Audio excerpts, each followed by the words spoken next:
Here's an example in which we're finding the magnitude of a vector. So we've got vector u, and find the magnitude of it. So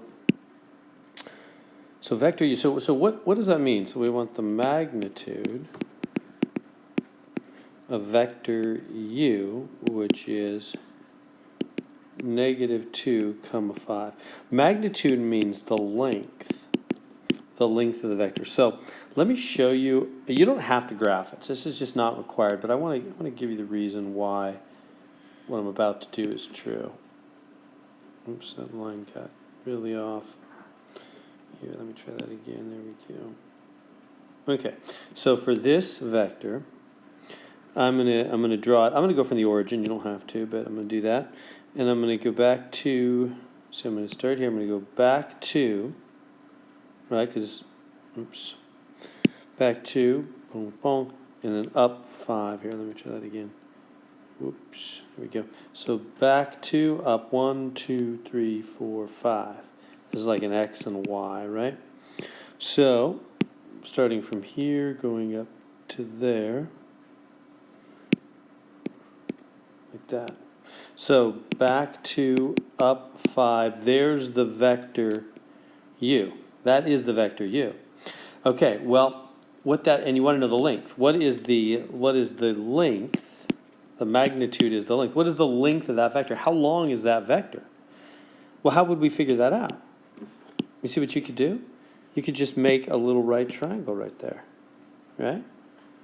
And a little right angle, a little right triangle, and you can just say, oh, this side's -2, that side's 5. What formula? What theorem? Pythagorean, right? You know this.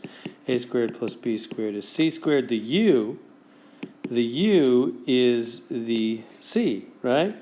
The u is the hypotenuse of the triangle. So the other two sides are the 5 squared and the -2 squared. Doesn't matter what order. So that's 25 plus 4 is u squared. So it's 29 is u squared. Root it. U is the root of 29. And that is the length.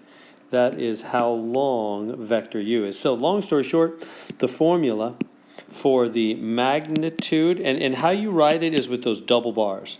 Those double bars mean magnitude or length of vector u. What is it? It's just the square root of a squared plus b squared, where a and b are, this is the a and the b. Or you can call it x and y squared if you want to call it, instead of a and b, you can call it x squared and y squared. You can call it Joe and Tom. Call it whatever you want. It's those two components, right? The two components, you square root them squared, because it all comes from the Pythagorean theorem, because the length of a vector is just as we see here, it's just a little bitty right triangle. So how far over and up, that just makes a right triangle. So if you want to know the length, the hypotenuse of the triangle is the length of the vector.